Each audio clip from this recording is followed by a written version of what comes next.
Nei prossimi 3 anni alla Fincantieri serviranno 6.000 lavoratori che non si trovano. L'allarme lanciato dall'amministratore delegato Giuseppe Bono sui giovani che, pur di non entrare in cantiere, allo stipendio medio di 1.600 euro del carpentiere o del saldatore, preferiscono perfino i 500 del rider, non ha dovuto fare molta strada per rimbombare tra i muri della CGIL veneziana, dalla cui sede si vedono bene le gru del colosso mondiale delle costruzioni navali e dove l'uscita è stata accolta con più di una perplessità. Segretario, alle sue spalle ci sono 6.000 posti di lavoro che aspettano solamente qualcuno. A dire il vero non è proprio così.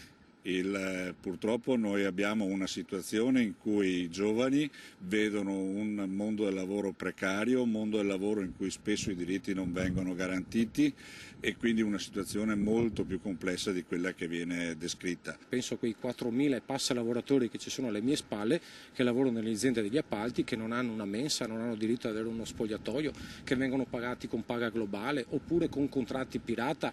Insomma, quei 1.600 euro di cui parla l'ingegner Bono se li sognerebbero la notte questi lavoratori. Ma quindi questi 6.000 posti ci sono o non ci sono, secondo?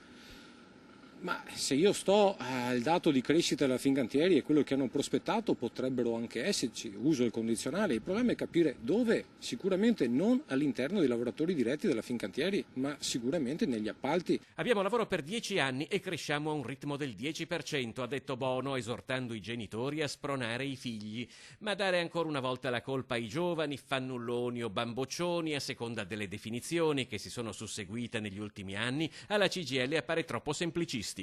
Accanto a Padoa-Schioppa, Fornero, adesso Bono che parla dei giovani che non hanno voglia di lavorare, poi invece vediamo centinaia di migliaia di lavoratori italiani che vanno all'estero e non sempre per fare lavori altamente qualificati, ma tante volte semplicemente per trovare un lavoro che non sia precario e che non sia sfruttato.